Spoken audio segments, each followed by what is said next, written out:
Si vous aimez le mystère, le paranormal, et que vous souhaitez en savoir plus sur les recherches en cours, eh bien restez avec nous sur Fréquence Évasion et découvrons ensemble en compagnie de scientifiques et de témoins les phénomènes que l'on dit surnaturels. Patience, c'est dans une poignée de minutes sur Fréquence Évasion. Fréquence Évasion. Fréquence Évasion. Dans quelques instants sur Fréquence Évasion, nous recevrons Annick Chervil pour la parution de son ouvrage « Et si nous étions libres » aux éditions Le Courrier du Livre. À tout de suite. Chaque jour sur Fréquence Évasion Radio, vos rendez-vous quotidiens. Écoutez Fréquence Évasion en téléchargeant l'application iPhone ou Android et retrouvez-nous sur www.fréquenceévasion.com. Infos, chroniques, interviews et détente. Fréquence Évasion Radio, dites-nous tout. Fréquence Évasion. Fréquence Évasion. Akena, bonjour et merci d'être avec nous. Oui, bonjour. Alors vous avez un autre nom, c'est Annick Chervil, c'est bien ça? Vous avez publié cet ouvrage dont on va parler sous le nom d'Annick Chervil. Oui, Annick Chervil, c'est mon nom de naissance. D'accord. Voilà, et par la suite, c'est vrai que j'ai pris officiellement à l'état civil un nom d'auteur, Akena. D'accord. Voilà. Alors merci d'être avec nous en tout cas. Ah bah c'est merci à vous de venir me parler. Alors vous avez écrit un livre, c'est votre premier roman, Et si nous étions libres aux éditions Le Courrier du Livre. Qu'est-ce qui vous a incité à écrire ce roman? J'ai toujours aimé écrire et écrire des romans. Mais je n'avais jamais cherché vraiment à me faire éditer, soit parce que j'étais occupée à d'autres choses. Enfin, je ne cherchais pas vraiment d'éditeur, voilà. Mais j'ai toujours aimé écrire des romans. Vraiment, j'aime écrire. Voilà. Alors pourquoi ce titre? Alors pourquoi ce titre? Enfin, ce titre, je dois vous dire que c'est quand même mon éditrice qui est en grande partie responsable du titre. Moi, c'est pas le titre que j'avais donné à ce livre, mais après discussion avec l'éditrice, etc., elle m'a dit que elle trouvait que le titre que j'avais choisi n'accrochait pas assez, et elle m'a proposé d'autres titres, dont Et si nous étions libres. Alors j'ai dit oui, ok, parce qu'en fait ça correspond aussi quand même au contenu du livre. Justement, quel est le message qui se cache derrière ce titre? Le message qui se cache derrière ce titre, mais qu'est-ce que la liberté en fait, qu'est-ce que c'est qu'être libre? Est-ce que c'est tout simplement être soi-même? Est-ce que c'est libre de choisir sa vie et de choisir sa mort? Alors cette histoire se passe en 68, ce sont des adolescents qui réclament la liberté et qui s'en emparent comment? Alors, en 68, c'est une époque où effectivement, la liberté, du coup, là, c'était un mot qui était vraiment en l'air, dans l'air des temps.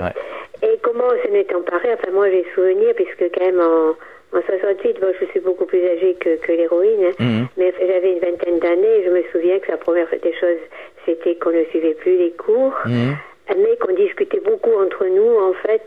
Alors, par contre, il y avait un échange, un partage entre nous, les étudiants, mais aussi entre nous et les professeurs, et on remettait tout en question, en fait. Avec une certaine douceur, dans l'université où j'étais, c'était pas violent, c'était plutôt assez doux, mais c'était une remise en question totale. Il faut bien dire aussi un refus entier de la vie qu'on nous proposait. Oui, mais alors aujourd'hui, quelle comparaison on pourrait faire entre 1968 et aujourd'hui en 2016? Est-ce qu'on est si libre que ça? On n'est pas vraiment libre aujourd'hui. Ah non, alors pour moi, c'est vrai qu'aujourd'hui, je ne m'y reconnais plus. Ouais. Finalement, en 68, on était beaucoup plus libre qu'aujourd'hui. Ah oui, absolument, absolument. D'ailleurs, souvent quand je regarde les jeunes d'aujourd'hui, je suis obligée de me dire non, ils ne sont pas libres. Est-ce qu'en 1968, évidemment, tout n'était pas parfait, c'est évident, bien sûr. Mais est-ce qu'on n'espérait pas un mieux, juste pour qu'on allait vers quelque chose de plus agréable? Oui, on espérait un mieux, on espérait justement une vie beaucoup plus agréable, beaucoup plus libre, une vie où on pourrait s'exprimer, faire ce que l'on souhaitait faire, une vie où l'on pourrait créer. C'était tout ça qu'on espérait en fait. Et on espérait aussi changer les relations entre les hommes et les femmes, on espérait changer, on espérait aussi s'amuser, il faut dire. On n'avait peut-être pas l'esprit aussi sérieux qu'aujourd'hui, à mon avis.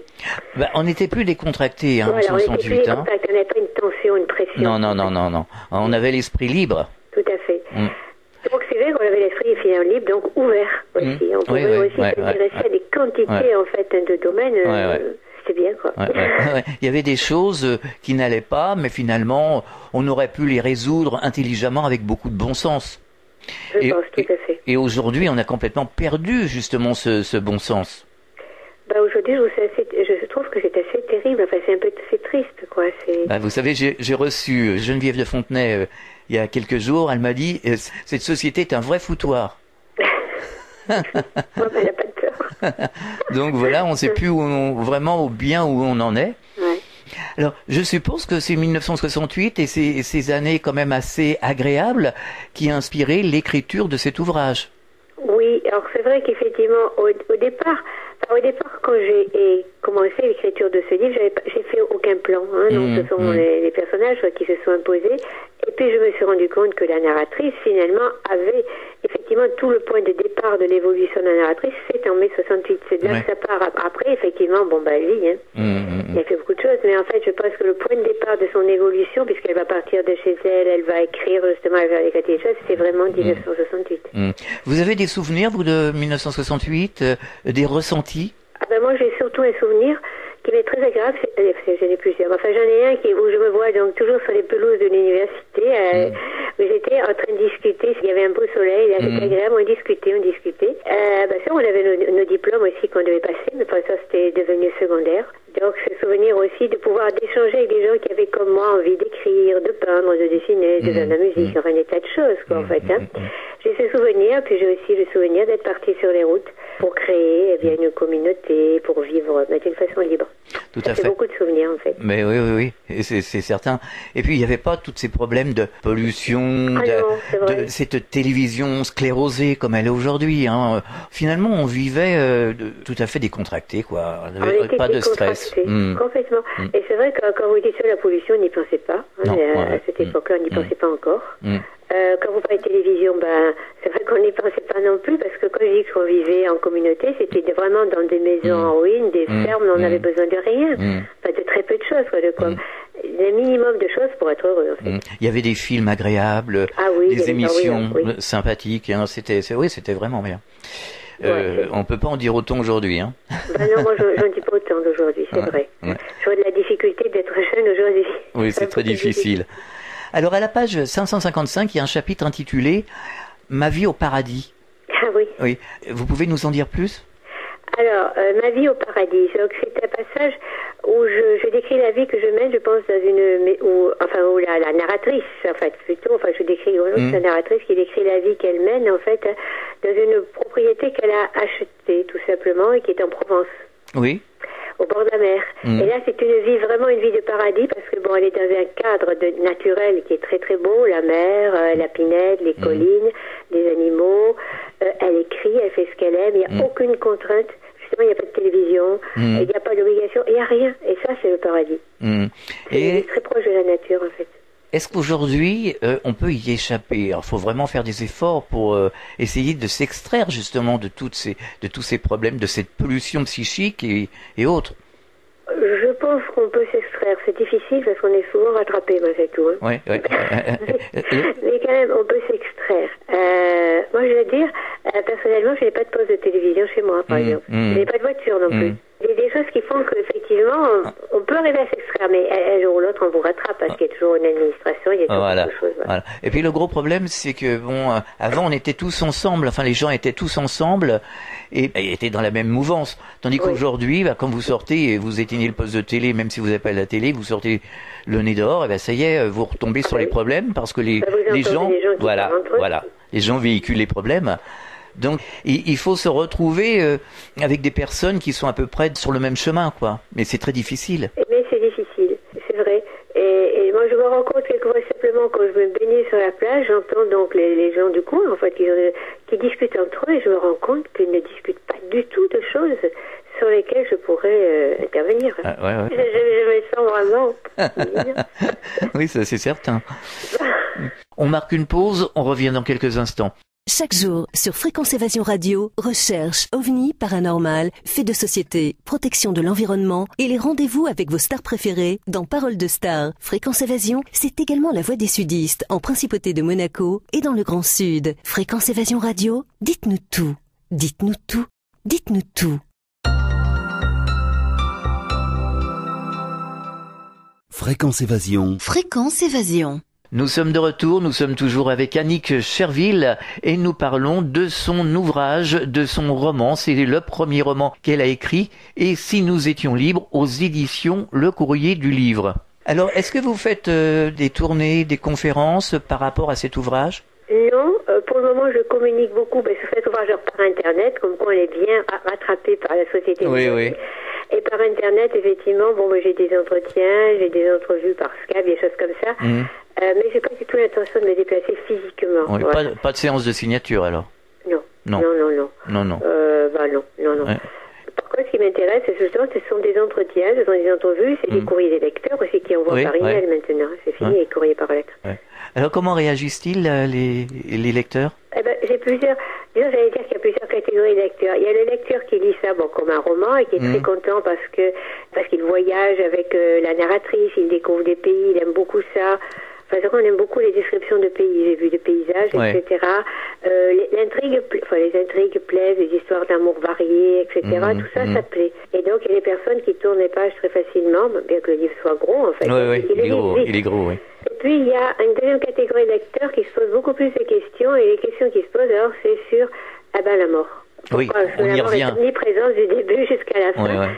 Et puis, est-ce qu'il y aurait quelque chose après la mort ? On m'a même plusieurs fois posé la question, parce que la question, elle se pose dans le livre. Oui.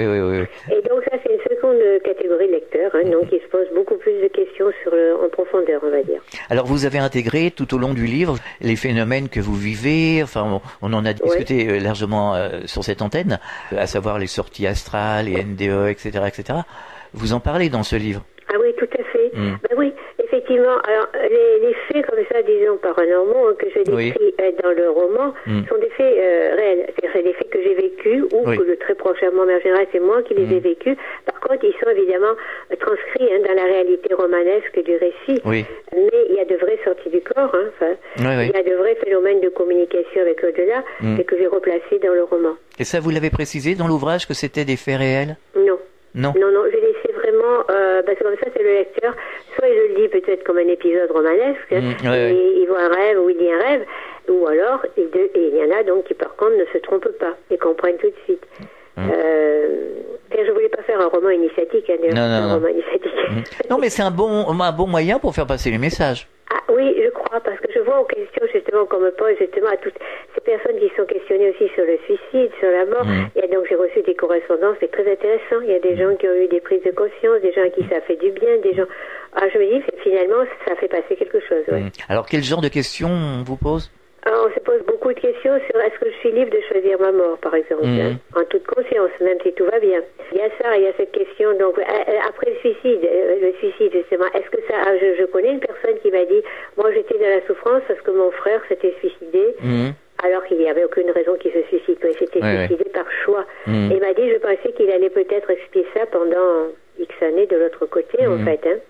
Et puis, et toujours cette personne me parlait, me disait, mais moi j'avais fait des méditations, etc. Et j'avais l'impression qu'il était heureux, mais je me disais, je dois me tromper. Et quand il a lu le roman, il a dit, mais non, alors finalement, on peut penser aussi qu'il y a une possibilité d'être heureux, même si on s'est suicidé. Bien entendu, oui. Je veux dire, j'ai reçu beaucoup de témoignages dans ce champ-là, et beaucoup de questions aussi sur le fait, il y a des gens qui ont vécu des phénomènes, par exemple des sortes d'apparitions, des visions, je sais pas comment on peut dire, et qui se disent, finalement, ça peut arriver, quoi. Tout à fait.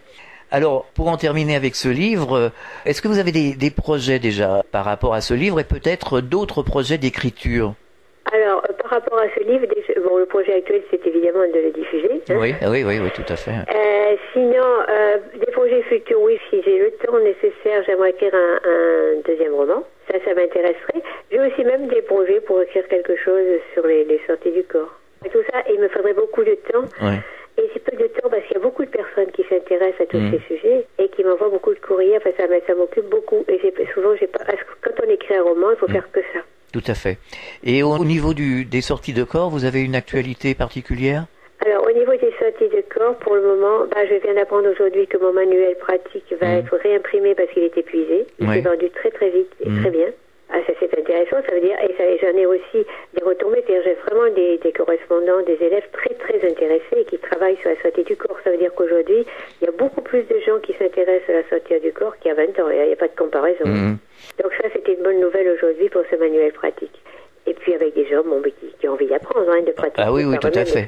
C'est ça qui est intéressant, tout à fait. En fait. Et par rapport à vos élèves aujourd'hui, est-ce qu'il y a des nouvelles choses qui se sont passées? Par rapport à mes élèves, il y en a qui ont d'excellents résultats. Oui, c'est ça, les résultats sont bons. Expérienceurs.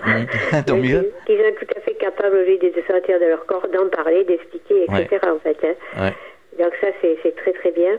Et on garde toujours comme but, mais ça sera difficile, mais on y arrivera, de faire un rendez-vous en astral, évidemment. Ah, c'est ça, on arriverait à être à 5 au même moment ça, dans l'astral et de s'en souvenir, de pouvoir raconter chacun de son côté le même récit. Ah oui. Ça n'a jamais été fait, ça? Non, à 5 personnes, jamais. Non. Oh, mais on y arrivera, mais il faut beaucoup travailler. Oui, ça a été fait à combien de personnes? Je crois que 2 personnes y sont arrivées, mais je suis même pas sûre que 2 personnes aient pu vraiment donner des récits exactement identiques, alors qu'ils ne se sont évidemment pas vus, qu'ils ne sont pas en correspondance. Alors moi, j'ai entendu dire, alors, je sais plus, c'était avec Pascal Lafargue, et je me souviens plus du nom de la personne. J'ai son nom, mais il veut pas venir. Il disait qu'ils sortaient de leur corps, et ils allaient se promener autour de la Tour Eiffel. Ils faisaient des expériences. Alors, c'était Pascal Lafargue et je me souviens. Je ne connais pas leur nom. Non.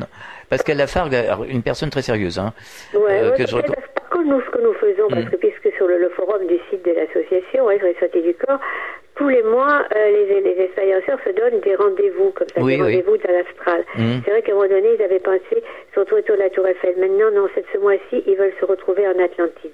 Ah oui. En disant que c'est une porte ouverte aussi vers leur âme, en fait. Oui. Quelquefois, les rendez-vous sont beaucoup plus concrets que ça. Ouais. Parce que là, c'est déjà moins concret, c'est déjà plus compliqué quand même, et moins vérifiable. Oui, c'est moins vérifiable. Par contre, il y a eu ça leur a pris 3 mois, et il fallait que les expérienceurs identifient un objet qui était dans le jardin d'un élève. Évidemment, personne n'était jamais allé dans ce jardin, moi non plus, personne.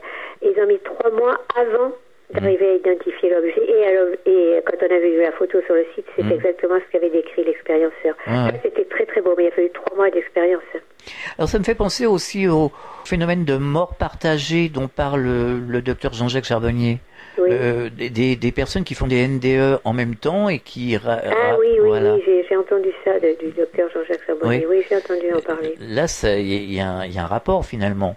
Oui, tout à fait. Et quand vous me parlez de Jean-Jacques Charbonnier, ça me rappelle que bientôt va sortir un documentaire sur les sorties du corps, qui est réalisé par Anthony Chen, dans lequel on va trouver Jean-Jacques Charbonnier, Sylvie Détiola, Olivier Chambon, Marc Dudois, moi-même et mes élèves. D'accord. Et on fait un grand truc sur les sorties du corps. Ça va être intéressant. Et je pense que ça va être très intéressant, parce que là, on est quand même plusieurs, vraiment spécialisés dans la sortie du corps, en quelque sorte, avec des scientifiques, des médecins et puis des expérienceurs.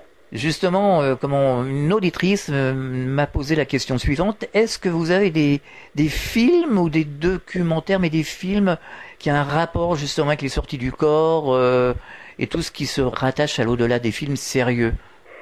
Je pense que déjà ce documentaire, à mon avis, vous pourrez l'indiquer. Oui. Parce que vraiment, il n'y a que des personnes sérieuses qui on les connaît. Et en se basant sur leur expérience. Donc je pense que ça peut être très intéressant. Donc on peut retrouver votre livre sur votre site internet, c'est bien ça? Oui, par rapport à mon livre, par rapport au roman, ce que je voulais dire aussi, c'est que nous avons fait une vidéo sur le roman. Cette vidéo, je la recommande pour les personnes aussi qui veulent se familiariser avec le vrai sens du roman. C'était également fait par Anthony Chen, toujours le même réalisateur. Et donc elle dure pas très longtemps, elle dure un quart d'heure. Mais vraiment, je trouve que c'est très très bien fait. Il a très bien fait, il a posé des questions, il a illustré, il a mis la musique, parce que c'est un livre où il y a beaucoup de musique. Et il y a une belle illustration de la sortie du corps dedans d'ailleurs. C'est pour ça que j'ai pensé, d'un coup, il y a des images de sortie du corps qu'il a également intégrées. Donc cette vidéo, elle est sur YouTube, tout simplement. Alors il faut taper quoi pour le... Et si nous étions libres, on doit tomber dessus, en fait. D'accord. Et pour les sorties du corps, donc le documentaire va sortir bientôt. Pour mon roman, on peut l'acheter dans les librairies, bien sûr, et sur Internet, sur la FNAC, enfin tout. Il se trouve partout, comme tous les livres. Alors vous allez nous rappeler l'adresse de votre site Internet? Alors l'adresse du site Internet sur le roman, c'est www.etsinousétionslibres.com, tout se tient. Pour terminer, vous avez un message adressé aux auditeurs? De lire le livre. et puis, ce que j'aimerais bien, c'est quand ils l'ont lu, c'est qu'ils me donnent leurs impressions et qu'on puisse en discuter. D'accord. Et si nous étions libres, c'est aux éditions Le Courrier du Livre. Merci à Kenna Annick Cherville et à très bientôt. Merci à vous. Au revoir. Au revoir. Fréquence Évasion.